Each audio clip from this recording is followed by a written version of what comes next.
শুকরিয়া আদায় করি মালিক, এমন বড় নিয়ামত তুমি আমারে দিছ। আমার দুইটা চক্ষু আছে, দুইটা হাত আছে, এই কারণে মানুষ আমারে বড় সম্মান করে, বড় ইজ্জত করে।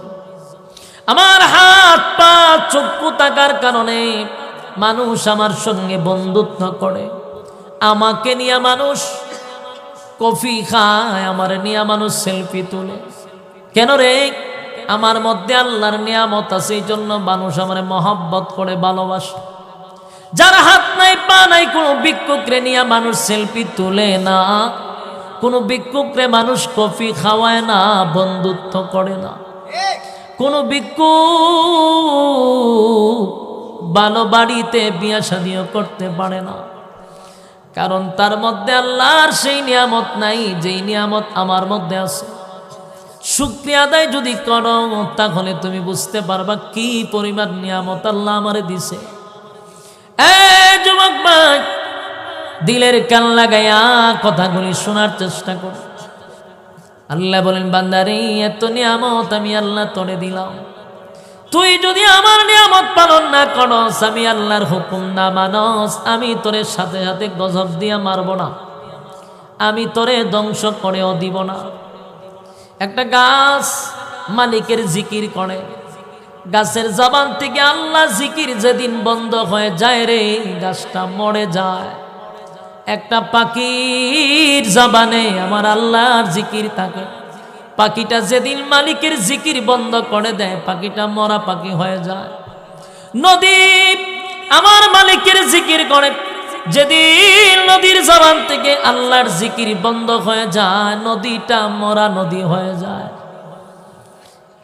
তাহলে জিকির বন্ধ হইলে দুনিয়ার থাকার তার কোনো অনুমতি নেই। অথচ পাখিরে মালিক জিকিরের জন্য বানায় নাই, গাছ জিকিরের জন্য বানায় নাই, নদী জিকিরের জন্য বানায় নাই, মাখলুক জিকিরের জন্য বানায় নাই। জিকির যতদিন করে ততদিন বেঁচে থাকে, জিকির নাই তো দুনিয়ার থাকার কোনো অর্ডার নেই। আর মানুষ বানাইলো জিকিরের জন্য, মানুষ যদি জিকির না করে গো, মানুষ যদি জিকির না করে, আল্লাহ তো তারে মাইরা ফলাইবার কথা, কিন্তু সাথে সাথে বান্দারে মারে না। জিকির না করলেও মারে না, নাফরমানি করলেও মারে না, নাফরমানি করলেও গজব দেয় না। তার একটা নাম্বার কারণ হলো বান্দা সুদ। গাছের জন্য জান্নাত নাই, জাহান্নাম নাই, পাখির জন্য জান্নাত নাই, জাহান্নাম নাই, নদীর জন্য জান্নাত নাই, জাহান্নাম নাই। তোর জন্য জান্নাত আছে, তোর জন্য জাহান্নাম আছে। তুই যদি আমি মালিকের জিকির করস, তাহলে বিনিময়ে পাইবি জান্নাত। তুই যদি গোলামি না করস, বিনিময়ে যাবি জাহান্নাম। ফয়সালা তোর উপরে ছেড়ে দিলাম। যুবক ভাই, আমাদেরকে মালিক একেবারেই ছেড়ে দিবে না। ওয়ালাকাদ যারানা লিজাহান্নামা কাসীরাম মিনাল জিন্নি ওয়াল ইনস। আল্লাহ বলেন, বহু মানুষ, বহু জিনকে আমি আগুন দিয়া জ্বালাবো আর পোড়াবো। এই কথা কি বুঝতেছেন? বহু মানুষ এবং জিনকে আমি আগুন দিয়া জ্বালাবো আর পোড়াবো। লাহুম কুলুবুন লা ইয়াফকাহুনা বিহা ওয়া লাহুম আ'য়ুনুন লা ইউবসিরুনা বিহা ওয়া লাহুম আযানুন লা ইয়াসমাউনা বিহা। যাদেরকে আমি চক্ষু দিলাম দেখার জন্য, কান দিলাম শোনার জন্য, অন্তরটা দিলাম বুঝার জন্য। চক্ষু দিয়া আমি আল্লাহর নিয়ামত দেখবে, কিন্তু সেই চক্ষু দিয়া বান্দা দুনিয়ার সমস্ত নাফরমান নাজায়েজ কাজগুলা দেখছে। আমি আল্লাহ কান দিলাম কোরআন শোনার জন্য, বান্দা কানের ভিতরে ইয়ারফোন লাগাইয়া হিন্দি গান মারছে। আমি আল্লাহ অন্তর দিলাম আমি আল্লাহরে নিয়া বাবার জন্য, বান্দা অন্তর দিয়া ঘুমাইয়া ঘুমাইয়া তার লাভার নিয়া ভাবছে কোন জায়গায় সে নিয়ে যাবে, কোন পার্কে নিয়ে যাবে। রাত ভর শুধু এই ভাবনা দিয়া কাটাইছে। আল্লাহ বলেন, এমন ভাবনা, চিন্তা, এমন দেখা, এমন শোনা, এমন ভাবনা যদি তোমার ভিতরে চলমান থাকে, তাহলে আমি যে শ্রেষ্ঠত্ব তোমারে দিছিলাম, সর্বশ্রেষ্ঠ জাতি হিসাবে মানুষ, আল্লাহ বলেন সেই লকব আমি কেটে দিলাম। উলাইকা কাল যে মানুষ হত্যা করে গুম করে তারও যদি জিজ্ঞাসা করেন আপনি কি বলবো আমি ইমানদার। যে জীবনে এক ওয়াক্ত নামাজ পড়ে না তারে জিজ্ঞাসা করলে বলবে ইমানদার। যে 5 ওয়াক্ত নামাজ পড়ে আল্লাহর হুকুম মানে সেও ইমানদার, যে মানে না সেও ইমানদারের দাবি করে। তাহলে ইমানদারের দাবি করেন না তো সবাই, কিন্তু মূলত থার্মোমিটার না থাকার কারণে মুসলমানের বেশে বেঈমানরাও ইমানদার দাবি করে। বাস্তব না বাস্তব? কারণ আমাদের বিতর্কত ইমান কার কতটুকু আছে আমরা জানি না, কিন্তু দাবির বেলায় সবাই এক, আমরা ইমানদার। কিন্তু আল্লাহ জানে আমাদের ইমানের অবস্থা কি। এই জন্যই আল্লাহ বারবার আমাদেরকে উদ্দেশ্য করে বলে ইমান আনো আমি আল্লাহর উপর। তার মানে আমাদের ইমানের মধ্যে গন্ডগোল আছে, যার জন্য আল্লাহ আমাদেরকে ইমানের দাওয়াত দেয়। আমার কথা কি বুঝতেছেন? ইমানের দুর্বলতা থাকার কারণেই ইমানের দাওয়াত আল্লাহ আমাদেরকে দিচ্ছে।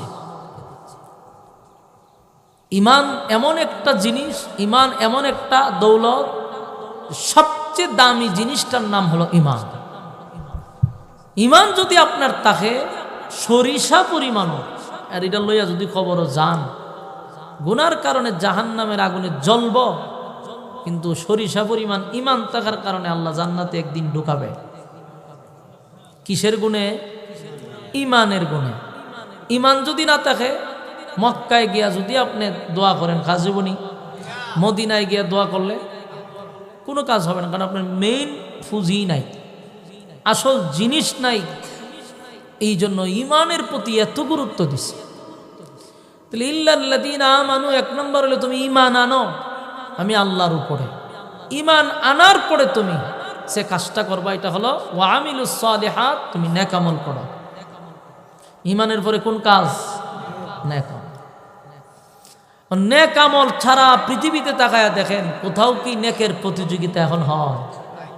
সব জায়গায় গুনাহের প্রতিযোগিতা চলতেছে।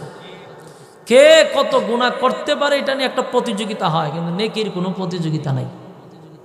সাহাবায়ে কেরাম নেকি নিয়ে প্রতিযোগিতা করত, আর এখনকার মানুষ কে কত গুনাহ করতে পারবে এটা নিয়ে প্রতিযোগিতা করে। গুনার যে কত কোয়ালিটি, গুনার যে কত সিস্টেম, উন্নত যুগের উন্নত গুনাহ। যে সমস্ত গুনাহ আগে আমাদের বাপ দাদারা এগুলো চিনছেই না, এখন আমরা এগুলো আবিষ্কার করছি। আগে শ্বাসটেলে বৈশা গীবত করা যেত, এখন আর শ্বাসটলে গীবত করা লাগে না, এখন লেফের তলে হুইয়া হুইয়াও গীবত করা যায়। তথ্য প্রযুক্তি এমন গীবতের ব্যবস্থা করে দিছে। তাহলে গুনার উন্নতি বাড়ছে না কমছে? এখন উন্নতি বাড়ছে গুনাহ করা। এই জন্য আল্লাহ আমাদেরকে বারবার উদ্দেশ্য করে এই কথাটাই বলছেন। আমি যে আয়াত তেলাওয়াত করছি, এই ফুলা ভান্ডির একটু পিছনে নেন, আপনারা সামনে আসেন। এই ছোটো ছোটো বাচ্চা কোনো সময় সামনে দিবেন না, আপনারা একটু সামনে আসেন, এই বাচ্চাটির পিছনে নেন। এরা এক কানো সামনে রাখলেও মাঝখানে একজন বসে যাবেন, যাতে এরা একজনের সাথে একজনের কোনো সম্পর্ক না থাকে। এই দুইজনের মাঝখানে একজন বসেন, এই দুইজনটা আলাদা করেন, দুইজনটা আলাদা করেন। সেভাবে কথাগুলি শুনিয়ে নি, এটা আলাদা করেন, বইয়ে বইয়ে হলে কথা হয়। আমি যে তেলাওয়াত করছি আয়াত, এই আয়াতটা দিয়েই আমাদেরকে উদ্দেশ্য করে আল্লাহ বলেন, আফা হাসিবতুম আন্নামা খালাকনাকুম আবাসাও ওয়া আন্নাকুম ইলাইনা লা তুরজাউন। রব্বে কারীম বলেন, তোমরা কি মনে করছো আমি তোমারে অনর্থক বানাইছি? তোমরা কি মনে করো যে আমি তোমাদেরকে অপ্রয়োজনে বানাইছি, অনর্থক? আপনারা কি মনে হয় আল্লাহ অনর্থক বানাইছে? না, আবার শব্দ দিয়ে আল্লাহ বলেন কখনো না, অনর্থক বানাইছি, নিষ্প্রয়োজনে বানাইছি। এটাই আমাদেরকে আল্লাহ জানাই দিয়েছেন। তোমরা যদি ভাইবা থাকো যে আমি আল্লাহ তোমরা অনর্থক বানাইছি, এটা তোমাদের ভুল ধারণা। আমি অনর্থক বানাইনি। একটা কীট পতঙ্গকেও আল্লাহ বেহুদা বানাইছেন। বাথরুমের ভিতরে যে একটা জীবাণু থাকে, এটারও আল্লাহ অনর্থক বানাইছেন। সুতরাং আর আমরা তো আল্লাহ পৃথিবীর শ্রেষ্ঠত্ব দান করছে, আমরা কোন কারণে অনর্থক বানাবে? আফাহাসিবতুম আন্নামা খালাকনাকুম আবাসাও ওয়া আন্নাকুম ইলাইনা লা তুরজাউন। কারীম বলেন, অনর্থক আমি তোমাদেরকে বানাই নাই, নিজ প্রয়োজনে বানাই নাই, অনর্থক বানাই নাই, নিজ প্রয়োজনে বানাই নাই। যদি আল্লাহকে প্রশ্ন করেন মালিক কেন বানাইছেন, আল্লাহ জবাব দেয় ওয়ামা খালাকতুল জিন্না ওয়াল ইনসা ইল্লা লিয়াবুদুন। রব্বে কারীম বলেন অনর্থক বানাই নাই। এরপরে জিজ্ঞাসা করলে আল্লাহ বলেন মানব দানব দুই জাতিকে আমি বানাইছি শুধুমাত্র কেবলমাত্র গোলামি করবে আমি আল্লাহর। ওমা খালাকতুল জিন্না ওয়াল ইনসা ইল্লা লিয়াবুদুন। মানব দানব ইবাদত করবে, গোলামি করবে আমি আল্লাহর। तमाम পৃথিবীর দিকে যদি আমরা তাকাই, মালিক আমাদেরকে যে কারণে বানাইছে, মানুষ কি এই কাজে আছে? আল্লাহ বলেন বানাইছিলাম ইবাদত করার জন্য, গোলামি করার জন্য। কিন্তু বান্দা গোলামি করলি না, জীবন ভর আমি আল্লাহর নাফরমানি করে গেলি। নাফরমানির কারণে মালিক বলেন জীবন ভর আমি আল্লাহর নাফরমানি করলি, অথচ আমি আল্লাহ তোদেরকে বানাইছি ইবাদত করার জন্য, গোলামি করার জন্য। অনর্থক তোদেরকে বানাই নাই, নিজ প্রয়োজনে বানাই নাই। বান্দারে तमाम পৃথিবী আমি আল্লাহ সৃষ্টি করছি, আসমান জমিন সূর্য চন্দ্র গ্রহ নক্ষত্র পাহাড় পর্বত সাগর নদী নালা খাল বিল কীট পতঙ্গ, যা চোখে দেখি যা দেখি না সব আল্লাহ বানাইছেন হুকুম দিয়া। খালি বলছে হ, সাথে সাথে হয়ে গেছে।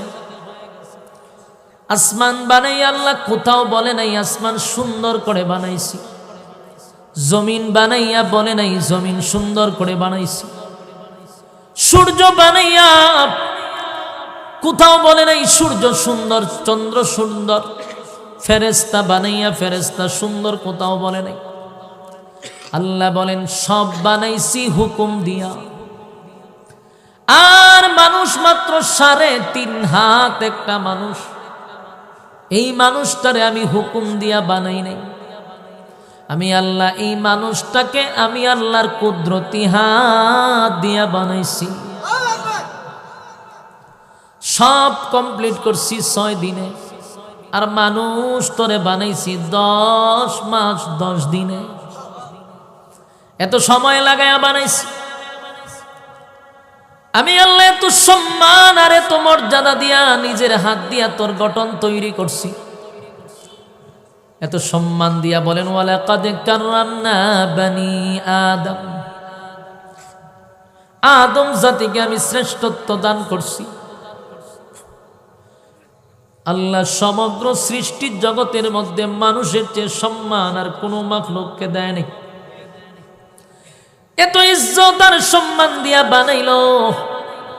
রব্বে কারীম বলেন সুন্দরের দিক দিয়া যদি বান্দা তুই চিন্তা করস, মানুষ তোরে বানাই 1টা 2টা নয়, আমি 4টা কসম করছি।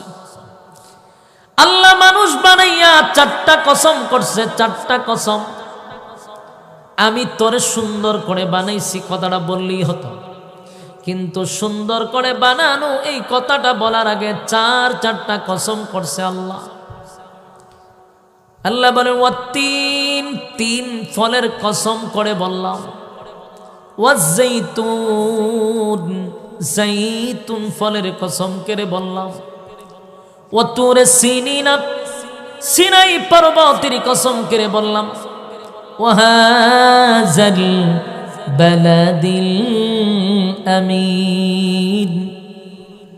আল্লাহ বলেন পবিত্র মক্কা নগরীর কসম করে বললাম।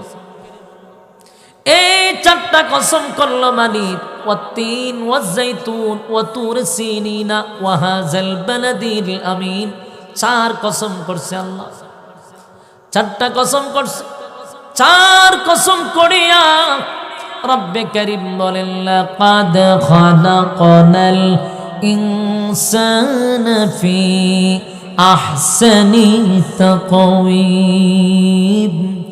চারটা কসম করছে মালিক,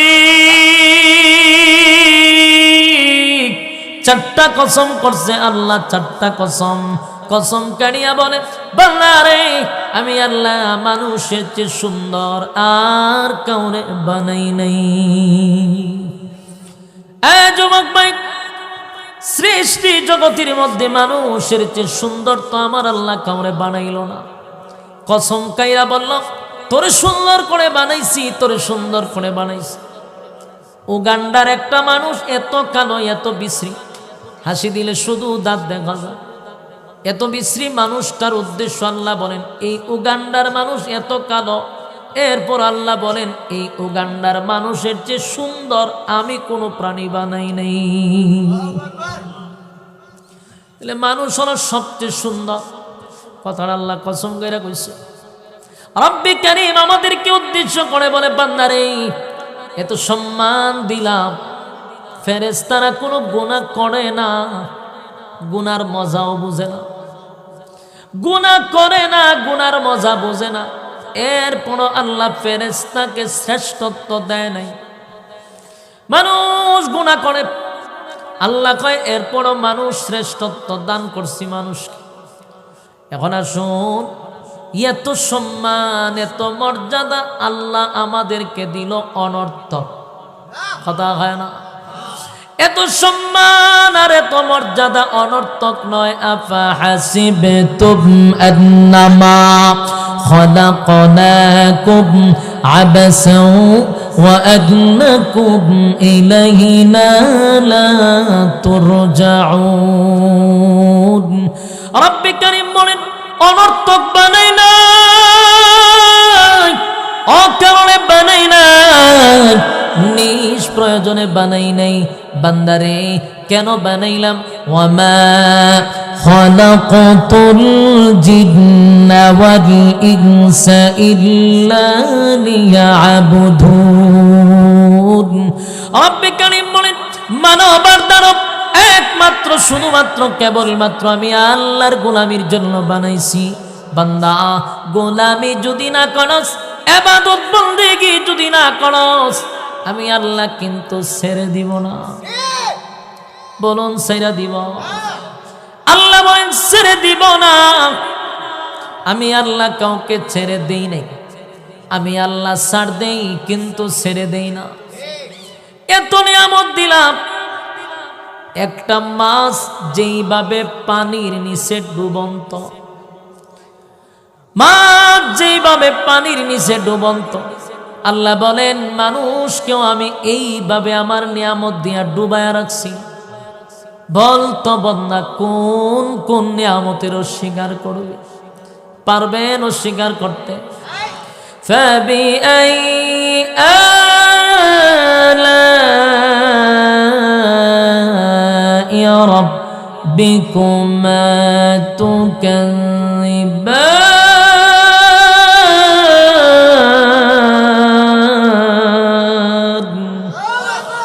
রব্বে কারীম বলেন কোন কোন নিয়ামতের অস্বীকার করবি?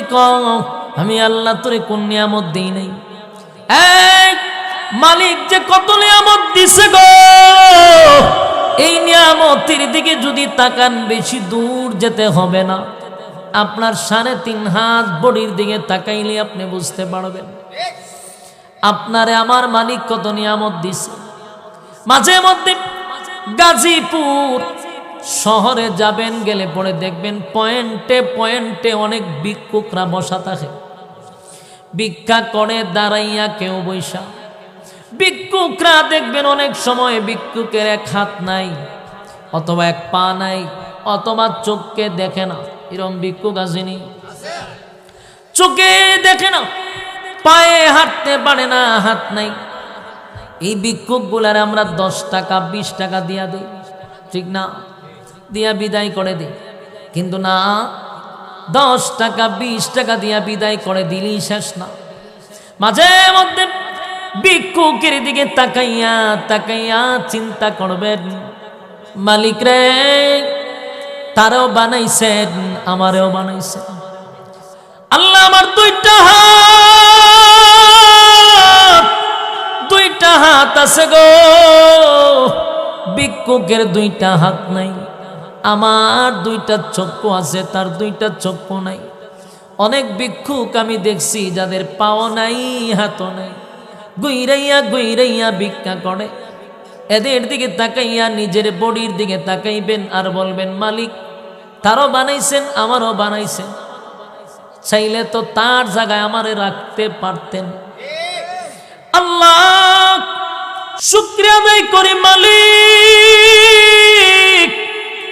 এমন বড় নিয়ামত তুমি আমারে দিছ।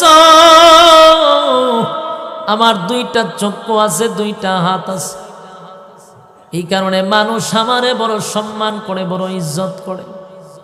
আমার হাত পা চক্ষু থাকার কারণে মানুষ আমার সঙ্গে বন্ধুত্ব করে।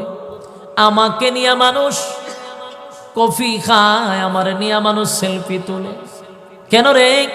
আমার মধ্যে আল্লাহর নিয়ামত আছে, এই জন্য মানুষ আমারে মহব্বত করে, ভালোবাসে।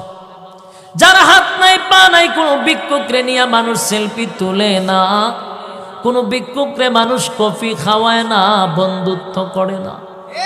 কোনো ভিক্ষুক ভালো বাড়িতে বিয়া শাদিও করতে পারে না, কারণ তার মধ্যে আল্লাহর সেই নিয়ামত নাই যেই নিয়ামত আমার মধ্যে আছে।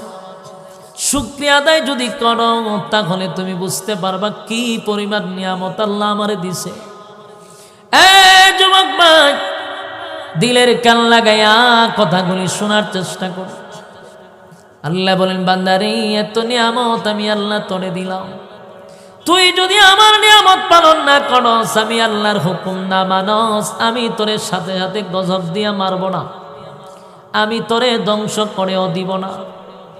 একটা গাছ মালিকের জিকির করে, গাছের জবান থেকে আল্লাহ জিকির যেদিন বন্ধ হয়ে যায় রে, গাছটা মরে যায়।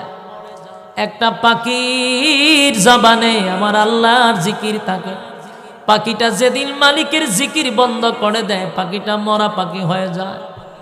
নদী আমার মালিকের জিকির করে, যেদিন নদীর জবান থেকে আল্লাহর জিকির বন্ধ হয়ে যায়, নদীটা মরা নদী হয়ে যায়।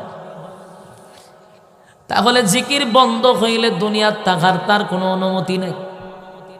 অথচ পাখিরে মালিক জিকিরের জন্য বানায় নাই, গাছ জিকিরের জন্য বানায় নাই, নদী জিকিরের জন্য বানায় নাই, মাখলুক জিকিরের জন্য বানায় নাই। জিকির যতদিন করে ততদিন বেঁচে থাকে, জিকির নাই তো দুনিয়ার থাকার কোনো অর্ডার নেই। আর মানুষ বানাইলো জিকিরের জন্য, মানুষ যদি জিকির না করে গো, মানুষ যদি জিকির না করে, আল্লাহ তো তারে মাইরা ফলাইবার কথা, কিন্তু সাথে সাথে বান্দারে মারে না। জিকির না করলেও মারে না, নাফরমানি করলেও মারে না, নাফরমানি করলেও গজব দেয় না। তার একটা নাম্বার কারণ হলো বান্দা সুদ। গাছের জন্য জান্নাত নাই, জাহান্নাম নাই, পাখির জন্য জান্নাত নাই, জাহান্নাম নাই, নদীর জন্য জান্নাত নাই, জাহান্নাম নাই।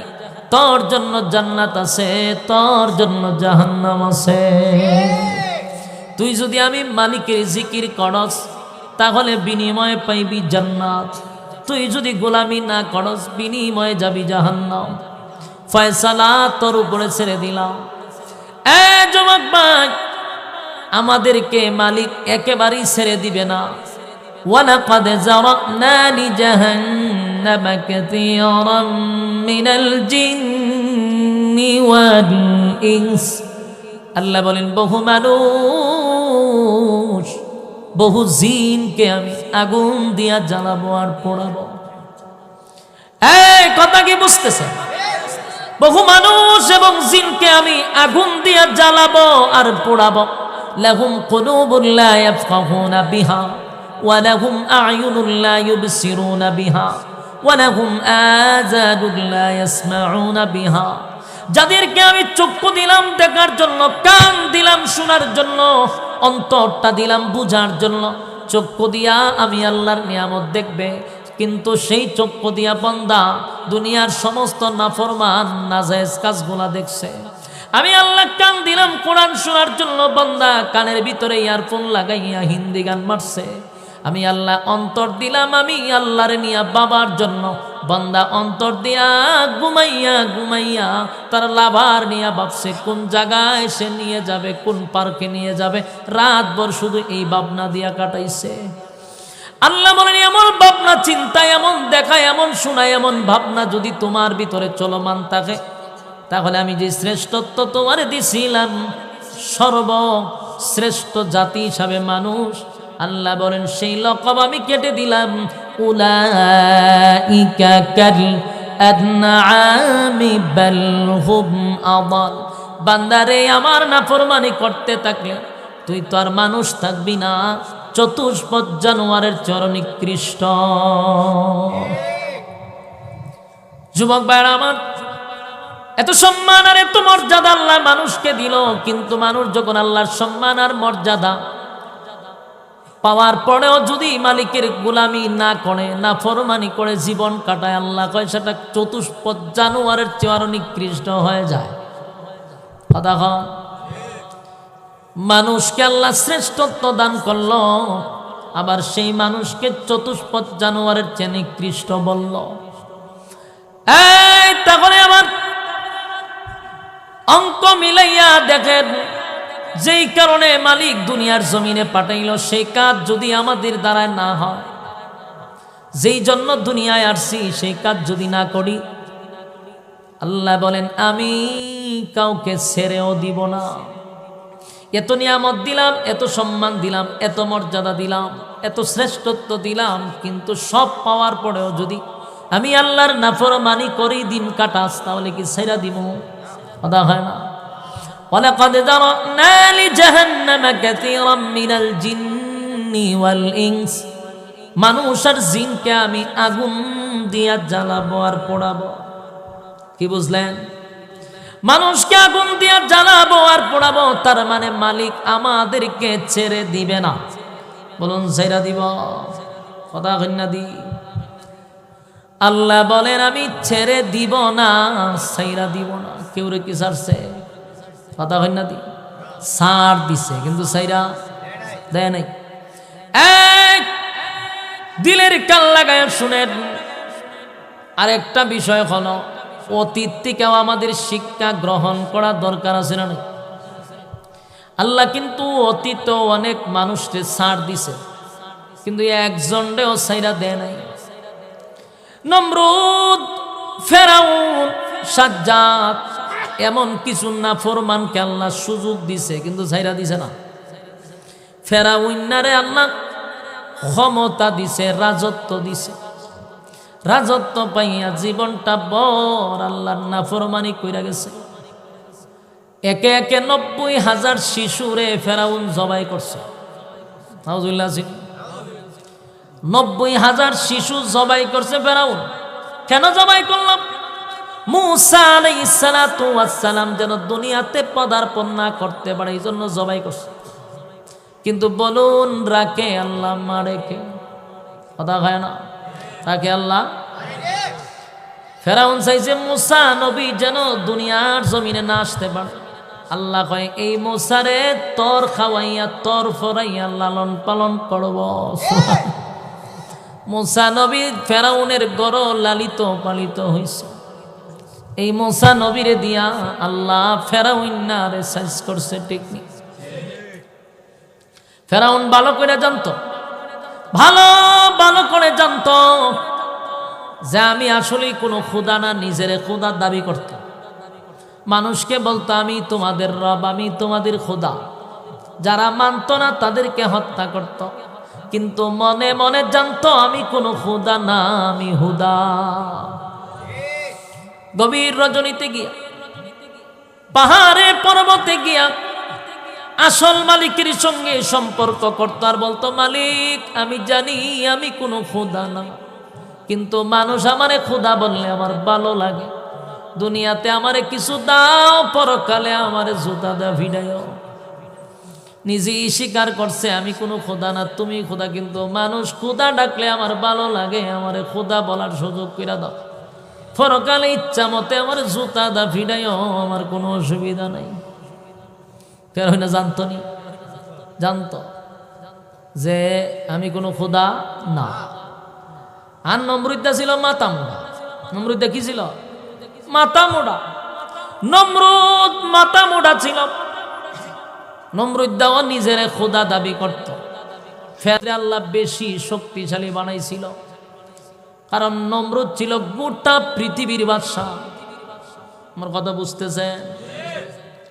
বাংলাদেশের প্রধানমন্ত্রী, আমেরিকা, গোটা পৃথিবী, গোটা পৃথিবীতে একজন বাদশা, এটার নাম হলো নমরুদ। এত বড় রাজত্ব আল্লাহ নমরুদরে দিছে, কিন্তু মাথা মোড়া। হ্যাঁ, ফেরাউনের চেয়েও বেশি মাথা মোড়া। এত বড় ক্ষমতা পাওয়ার পরও নিজেরে খোদা দাবি করে, নিজেরে খোদা দাবি করে। মুসা নবী আমলে ছিল ফেরাউন, ইব্রাহিম খলিলুল্লাহর যুগে ছিল নমরুদ। নমরুদ্দারে কালেমার দাওয়াত দিলে নমরুদ্দা ইব্রাহিমের সঙ্গে বেয়াদবি করে। আপনারা ইতিহাস জানেন, মূর্তি ভাঙার কারণে ইব্রাহিম খলিলুল্লাহরে আগুনে ফালায়া মারার জন্য নমরুদ চেষ্টা করছে। 40 দিন আগুনের ভিতরে থাকার পরে যখন ইব্রাহিম খলিলুল্লাহ সুস্থ অবস্থায় আবার ফিরে আসছে, তখন নমরুদের ভিতরে একটা সন্দেহ ঢুকছে। ঘটনা কি তা? আগুনের ভিতরে পড়লে কেউ তো বাঁচার কথা না, আবার 40 দিন পরে ফিরে আসছে আগুনের ভিতর থেকে। নিশ্চয়ই ইব্রাহিমের কোন খোদা আছে, যে খোদা ইব্রাহিমরে বাঁচাইছে। আগুন থেকে বাইর হওয়ার পরে নমরুদ ইব্রাহিম খলিলুল্লাহর সঙ্গে একটু একটু নত হওয়া শুরু হয়েছে। তার কাছ থেকে তত্ত্ব চায়, হ্যাঁ ইব্রাহিম, তোমার যে খোদা আসলে আছে এটা কিছু বিশ্বাস করা গেছে, কিন্তু তোমার খোদা কে আমার সঙ্গে পারবে? তোমার খোদা কে আমার সঙ্গে পারবো নাকি? তোমার যে খোদা আছে এটা বিশ্বাস করছে, কিন্তু তোমার খোদা তো আমি নমরুদের সঙ্গে পারবে না। তাই আমি চাই আমার উপরে কোনো খোদা থাকুক, এটা আমি চাই না। তোমার খোদা কোথায় থাকে? নমরুদ কয়, আমার খোদা তো আরো সে থাকে, তোমার খোদারে আমি হত্যা করব না, আউযুবিল্লাহ। নমরুদ বলে, আমি তোমার খোদার সঙ্গে যুদ্ধ করতে চাই, যুদ্ধ করতে চাই। ইব্রাহিম খলিলুল্লাহ বলে, এই পাপিষ্ঠ, আমার খোদার সঙ্গে তুই যুদ্ধ করবি কেমনে? আমার খোদারে ভাইবি কো? আমার খোদারে পাবি কেমনে? যুদ্ধ করবি কেমনে? কিভাবে তুই পারবি? নমরুদ কয়, ব্যবস্থা করতেছে। নমরুদ দা মাথা মোড়াছে। শুকুন চিনুননি? শুকুন, এই 2টা শুকুন ফালছে। এরে আবার বুদ্ধি দিত কে জানেন? হেরে যত বুদ্ধি দিত, পরামর্শ দিত, সবগুলো ইবলিস, শয়তানে বুদ্ধি দিত। হেরে শয়তান সরাসরি তার সাথে সাক্ষাৎ করত। আমার কথা কি বুঝতেছে? বুঝলে রুমাল দিয়ে মুখটা বাইনালাম ভালো করে, যাতে আওয়াজ না করতে পারেন। কি আজীব অবস্থা, হাওয়া করে না, নাও করে না। কথা কইবার তো একটা সুযোগ করে দিতেন, এমনি মন ভাঙ্গা আপনার অবস্থা দেখতে, আবার কথাও করেন না, যার কথা বাইরিত কেমন আমার থেকে। নমরুদ্রে যত পরামর্শ দিত ইবলিসে দিত, আর ইবলিস সরাসরি হের কাছে আসা যাওয়া করত। ইবলিসে সব বুদ্ধি দিত। ইবলিসে কয় যে আপনি কি সিদ্ধান্ত নিয়েছেন? আমি আল্লাহ মেরালাম, হয় আমি চাই আমি একই থাকতাম, কিন্তু ইব্রাহিমের যে খুদা আছে এটা আমার বিশ্বাস কইছে। কারণ আর না হইলে আগুনের ভিতর থেকে বাইরিত কেমন? খুদায় বাঁচাইছে। কয়টা বিশ্বাস হয়েছে? কব বিশ্বাস হয়েছে। কখন কি করতেন? মাইরালাম না, হুজুবিল্লাহ। মাইরা লাইলে এরপর আমি এক আর কেউ নাই, মারণ কেমনে? শয়তান না বুদ্ধি দেখো, আপনি একটা কাজ করেন, আপনি তো উপরে উঠতে পারতেন না, উঠার জন্য একটা ব্যবস্থা করতে হবে। কি? 2টা শুকুন ফালেন। এরপর আমার সব 2টা শুকুন কিনা যায় না, এটিতে ফালছে, লালন পালন করছে, ইচ্ছা মতে খাওয়াইছে। এটিতে খাওয়াইতে খাওয়াইতে এত বড় করছে, বড় শুকুন 2টা বানাইছে। বানাই গিয়া এই শুকুনের উপরে সে একটা ওই যে বসার জন্য ব্যবস্থা করছে। কইরা উপরে শুকুনের চোখের উপরে একটা গুস্তের টুকরা বাইন্দা রাখছে। গুস্তের টুকরা দিকে সকান্ত এইভাবে উড়াল দিছে। তখন হেডের উপরে বসা, হেরে লই ওই শুকুন উড়া শুরু করছে। যখন উড়াল দেওয়া শুরু করছে, দুই শুকুনের মাঝখানে সিট বাঁধছে, দুটা মিলে গুস্তের টুকরা লেগে উপরে তো ছায় আর ধরতেছে, অনেক উপরে 3 দিন পর্যন্ত আলী উফরে উঠছে। নমরুদ্দা কয়দিন? 3 দিন পর্যন্ত উপরে উঠতে। এখন নমরুদ্দা আমি তো খুব কাছাকাছি আয় পড়ছি, খোদা কাছাকাছি মেরালাম। হে তীর দনুক লয়ে উফরে উঠছে, অনেক কাছাকাছি। হে মনে করছে আমি চলে আসছি, এখন কি করা যায়? এখন হে ওখান থেকে খারিয়া তীর মারছে, তীর একটার পর একটা মারা শুরু করছে। দেখেন আল্লাহ ইচ্ছা করলে তারে এখানেই ধ্বংস করে দিতে পারে, ঠিক না? এই যে উফরে উঠছে, এটা অ্যাক্সিডেন্ট হয়ে তো পড়তে পারে। আল্লাহ চাচ্ছে না যে হে মরুক, হে আসুক, উফরে আসুক, আইসা হে শান্তি হোক। তীর মাইরা এর মনরে বুঝ দিবার জন্য ব্যবস্থা আল্লাহ করে দিছে। উপরে গিয়া তীর মারতেছে, আল্লাহ জিব্রাইল ডাক দেওয়া, জিব্রাইল নমরুদের বড় শখ এ উফরে আয় আমার মারত। একটা কাজ করে, যতগুলা তীর আসবে সবগুলা তীরের মধ্যে তুমি মাছের রক্ত লাগাই দাও। সবগুলা তীরের মধ্যে মাছের রক্ত লাগাই দিছে। তীর একটা একটা ফিরত আয় দেহে রক্ত লাগায়, ফিরে আবার হের সিটের উপরে পড়ে, তাকায়া দেহে সবগুলার মধ্যে মাছের রক্ত। এখন তো বেচারা খুব খুশি, আমি জাগা মতোই তো আইছি আর জাগা মতোই তীর মারতেছি। এই দেখ যতগুলা তীর আইতেছে সবগুলোর মধ্যে রক্ত লাগায়, মানে মাইরা ফেলাইছি। এখন মনের মধ্যে খুব শান্তি পেয়েছে যে যাক আইয়া সাকসেস, মাইরা ফেলাইছে। এখন শুকুন তো খালি উফরে উঠতে আছে। আল্লাহর কাছে আইসা ভয়, ইব্রাহিম তোমার খোদারে তো মাইরা লাইছি, নাউজুবিল্লাহ। ইব্রাহিম কয় কি প্রমাণ? কই দেখো তীরের মধ্যে রক্ত লাগানো। ইব্রাহিম খলিলুল্লাহ বলেন, এ আহাম্মক, আমার খোদারে তুই মারবি কেমনে? আমার খোদার কোনো আকার নাই, আমার খোদা হলো নিরাকার, আমার খোদারে মারার তো প্রশ্নই আসে না। কিন্তু এই নমরুদ্দা সারা দেশ প্রচার করছে খোদা মাইরা লইছে। কিন্তু নমরুদের কাছে ইব্রাহিম খলিলুল্লাহ বারবার বলেন, না তুমি আমার খোদাকে মারতে পারো নাই, কারণ আমার খোদা আছে, থাকবে। আমার খোদার কোনো মরণ নাই, আমার খোদার কোনো ক্লান্তি নাই, আমার খোদা মরণ যার নাই, যিনি খোদা হবেন ওনার কি মরণ থাকতে পারে? খোদা হইল কেমনে মরণ থাকলে?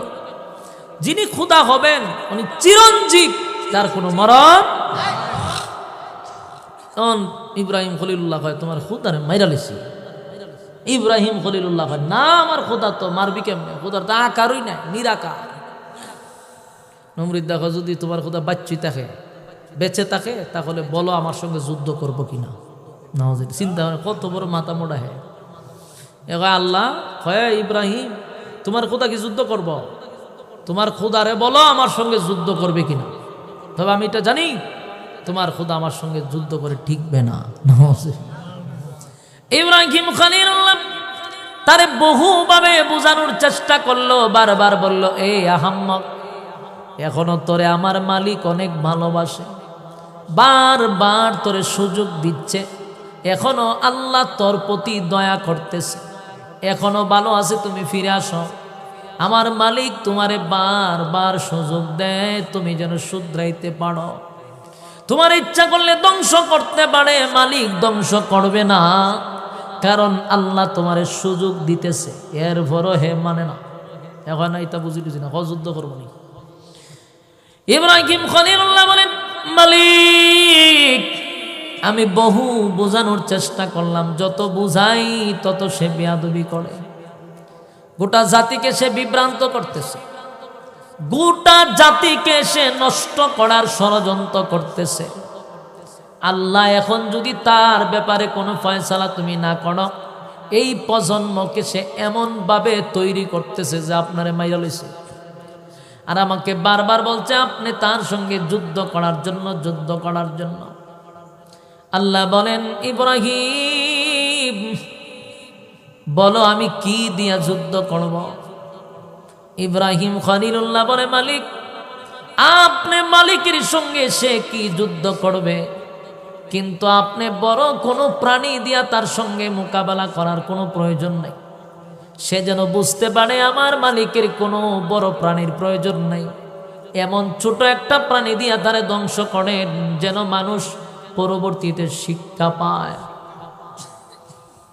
আল্লাহ কয় ইব্রাহিম তোমার দোয়া আমি কবুল করলাম। সুবহানাল্লাহ, দোয়া আমি কবুল করছি, যাও এরকম যুদ্ধ করত, এর জন্য সব যুদ্ধ করত।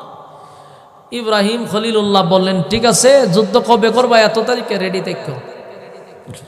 এখন নমরুদ্দার যত বাহিনী আছে এত গোটা পৃথিবীর বাদশা, পৃথিবীর সব প্রান্তে হে খবর পৌঁছায় দিছে যে তোমরা যুদ্ধের জন্য বাহিনী পাঠাও। বিশাল বাহিনী তৈরি করছে। কিতাবে লেখছে 50 কিলোমিটার পর্যন্ত শুধু এর বাহিনী। আপনারা সুবহানাল্লাহ বাড়ি দিয়া কইবেন না নাউজুবিল্লাহ কইবেন? কোনটা কইবেন? নাউজুবিল্লাহ কর। অন্ততপক্ষে 50 কিলোমিটার এরিয়া লইয়া খালি তার বাহিনী খারাপ। চিন্তা করেন সারা পৃথিবীর সব বাহিনী এক জায়গায় করলেও কি 50 কিলোমিটার দূরত্ব গিয়ে বুঝব? নমরুদ এই পরিমাণ বাহিনী রেডি করছে। আর রেডি করে বড় বড় হুঙ্কার দিতেছে, ইব্রাহিম আমার সব বাহিনী প্রস্তুত, তোমার আল্লাহকে বলো যুদ্ধ করার জন্য তাড়াতাড়ি আসতো। নমরুদ কয় আমার সব বাহিনী প্রস্তুত, তোমার খোদার বাহিনী কোথায়? অপেক্ষা কর।